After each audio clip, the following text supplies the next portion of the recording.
Hello everyone, and welcome to my presentation, originally given as part of a British Archaeological Association panel at the International Medieval Congress 2021. Political Climates and Landscapes of Sanctity in Northumbria and Mercia, AD 650 to AD 850. My name is Megan Bunce. As part of my doctoral research, I've been mapping sculptural evidence for shrines in early medieval Britain. In order to make sense of the distribution of surviving shrines, I've had to think about all sorts of conditions and contexts. One of the interesting patterns to emerge is the relationship between the contemporary political climate and the production of stone sculpture. My paper today will sketch this relationship between political climates and landscapes of sanctity in Northumbria and Mercia, from the middle of the 7th century to the middle of the 9th.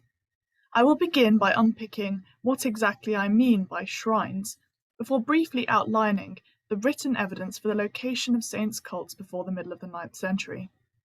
I will then introduce the sculptural evidence and discuss how we might make sense of the geographical and chronological patterns in the distribution. This paper is primarily about surviving stone shrines, by which I mean sculpture designed to contain or to mark the location of the corporeal remains of an individual who was venerated as a saint. But how can we know whether the remains held in monuments were those of a saint?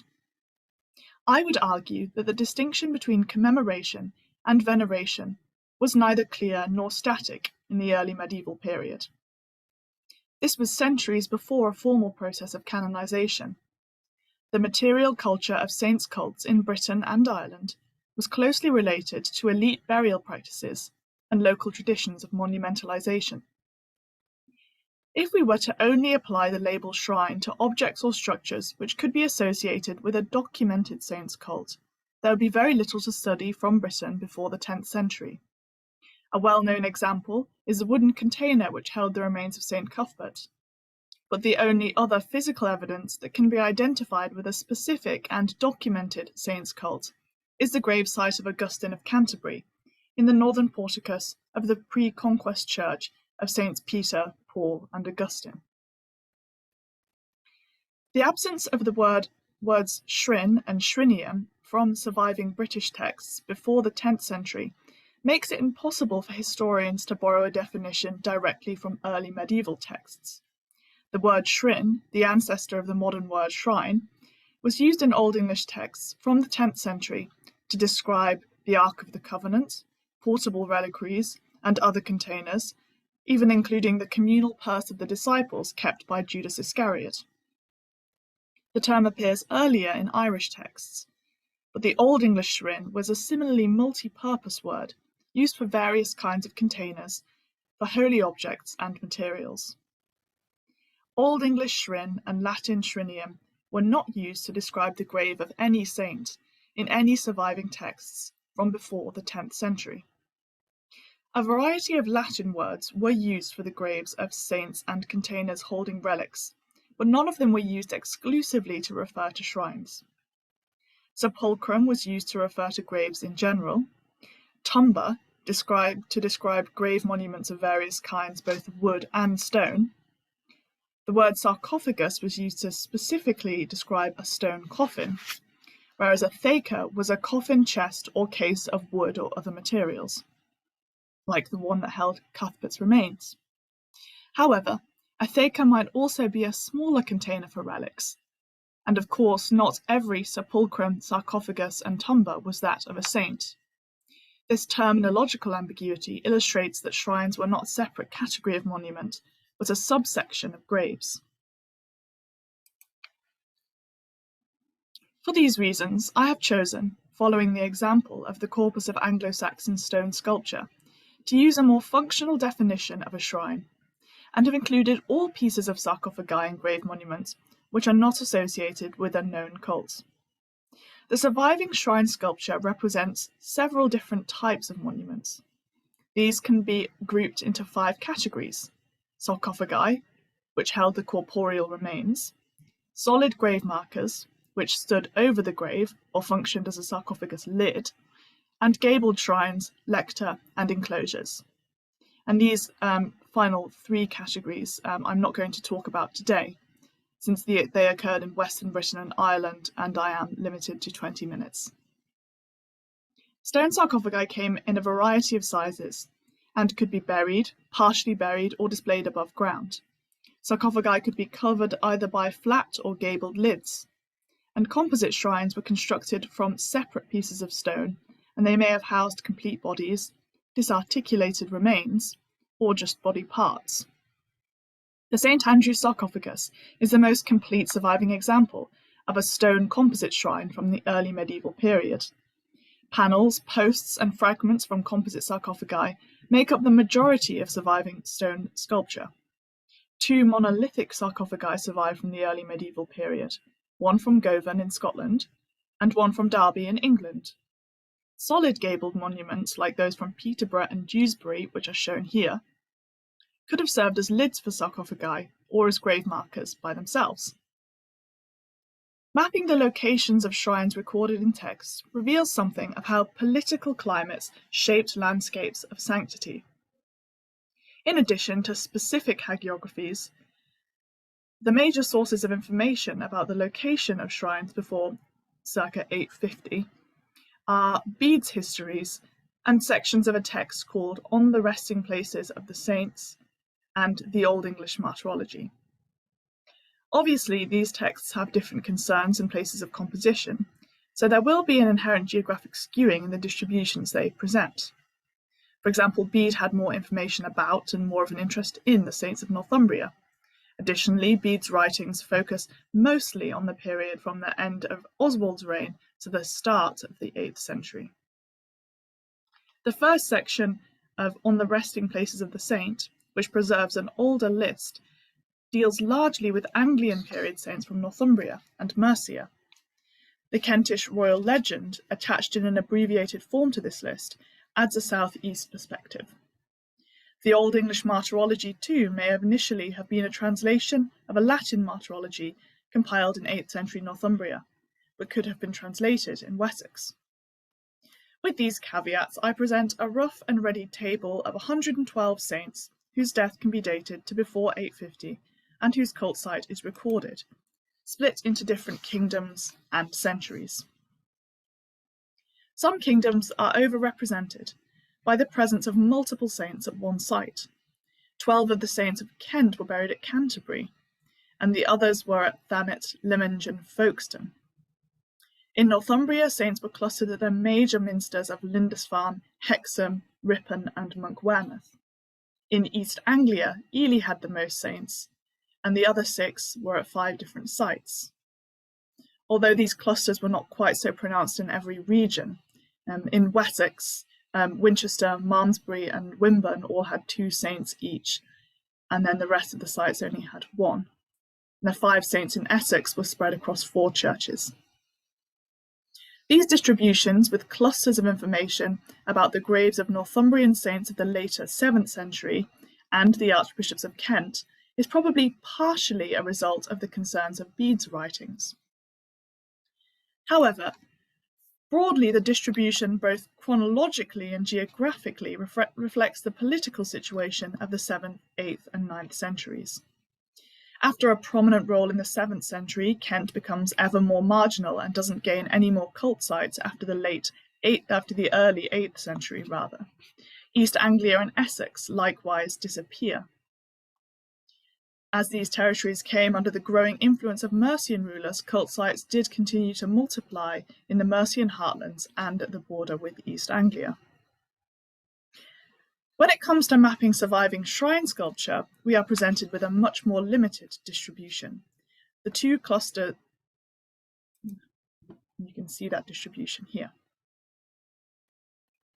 With the exception of Penrith and Overchurch, there is a more eastern focus to this distribution, and the 2 clusters of sites in Mercia are based in the heartlands of eastern Mercia and at the border with East Anglia. In some ways, this distribution reflects the pattern of production of ecclesiastical stone sculpture before 850. Adding to the map stone grave markers dated to the first half of the 9th century or earlier reveals the regional variation in forms of commemoration and suggests connections between shrines and local monumental traditions. The distribution of funerary sculpture dated to before around 850 suggests that carved stone grave markers were used most intensively in the eastern half of Northumbria. By the later 8th century, funerary sculpture was being produced too in Mercia, although it's clear that here carved stone was mainly used for shrines and sarcophagi. The range of forms is very limited and architectural sculpture is almost entirely absent.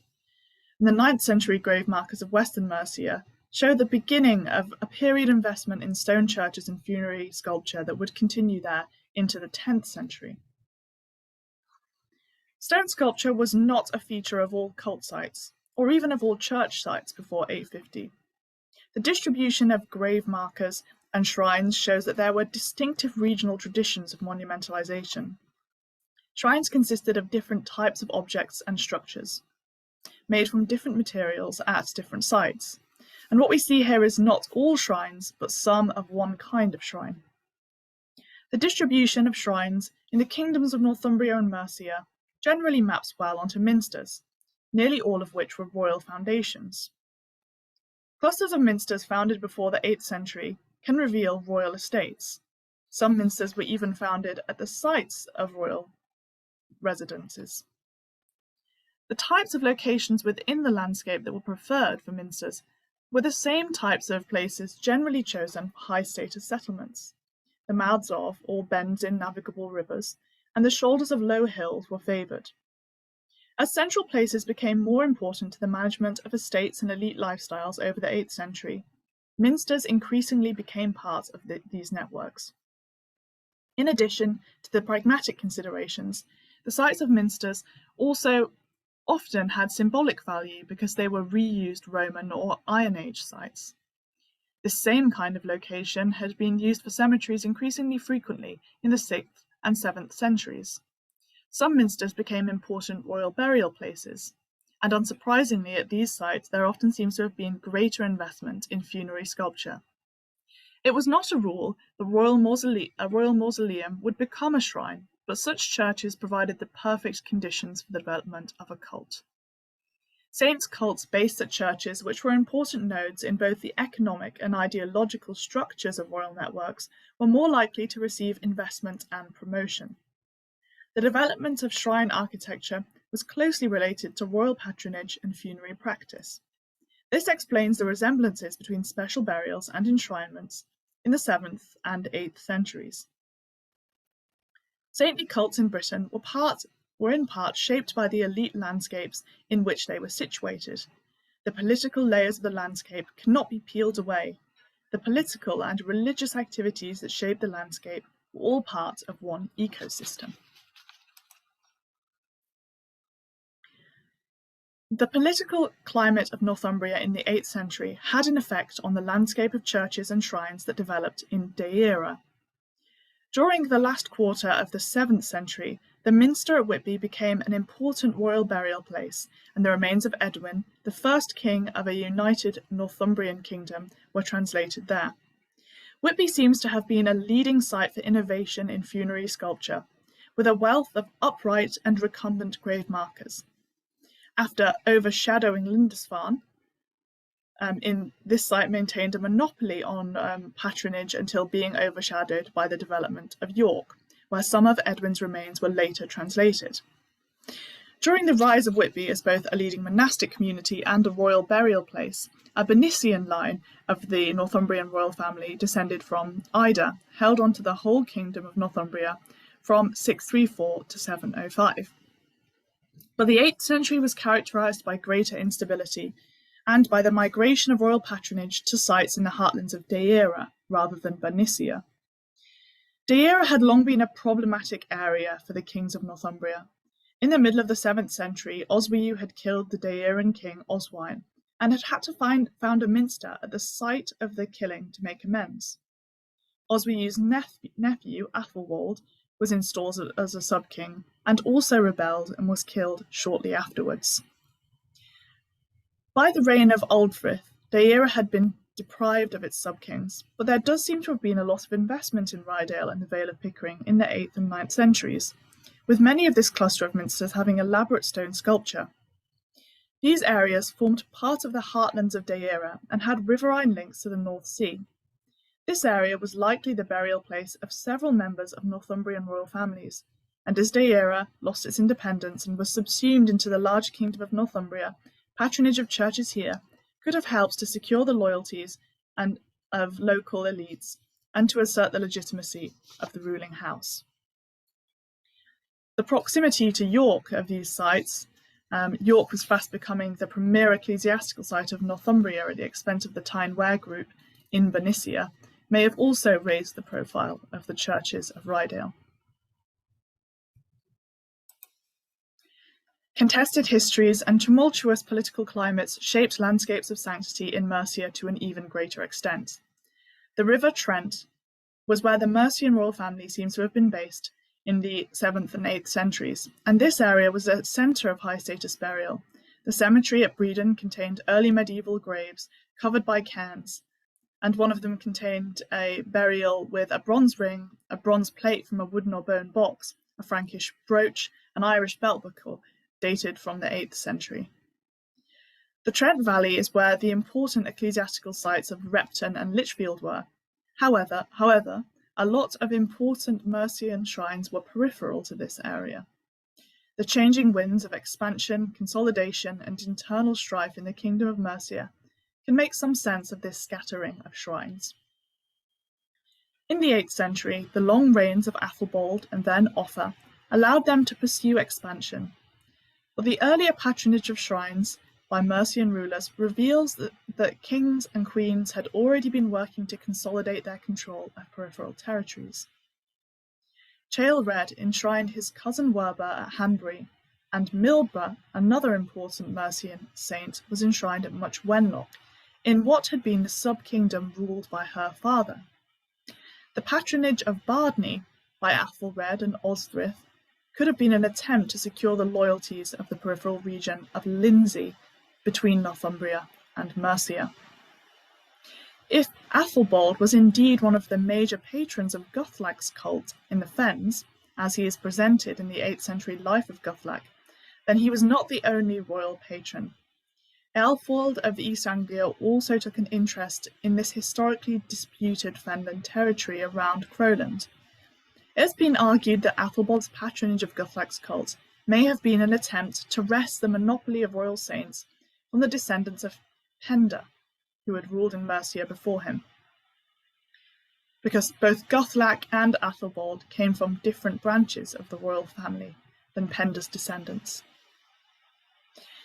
Athelbald claimed descent from Eowa, a brother of Penda, as did his successors Offa and Kenwulf.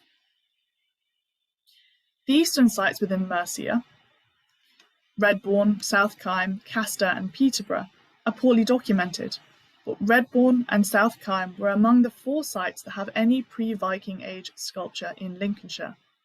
These sites could represent an important frontier or boundary zone that would have needed consolidation in the 8th and especially in the 9th century.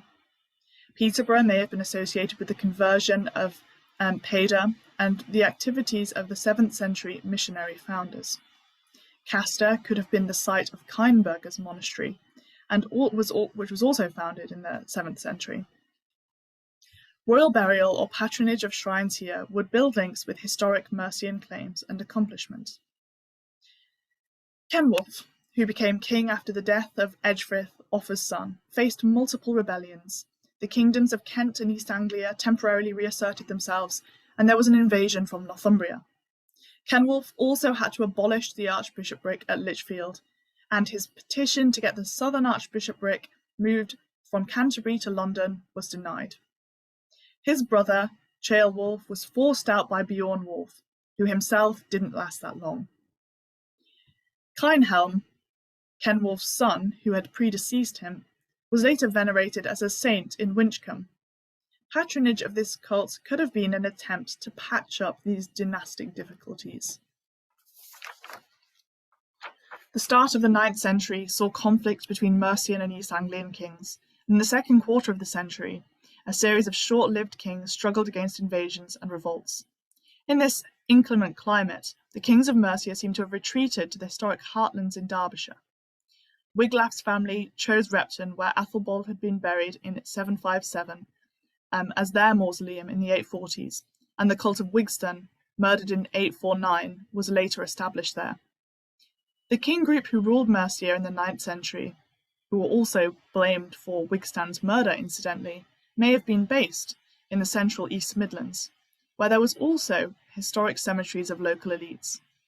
Bakewell in the Peak District is in the heart of an area of special burials in the 7th century and only 6 miles from Benty Grange, the site of a princely grave which contained the famous Benty Grange helmet. The church at Derby, where the only surviving monolithic sarcophagus from England was found, became a centre of elite burial in the later 9th century. In early medieval England, politics and religion met in the potent figures of violently killed kings and princes like Edwin, Oswald, Oswine, and Kinhelm.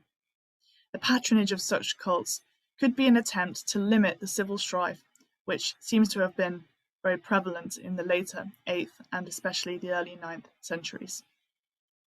And patronage of such cults by the perpetrators or the families of the perpetrators could even seek to limit the effectiveness of the cults as a form of political opposition.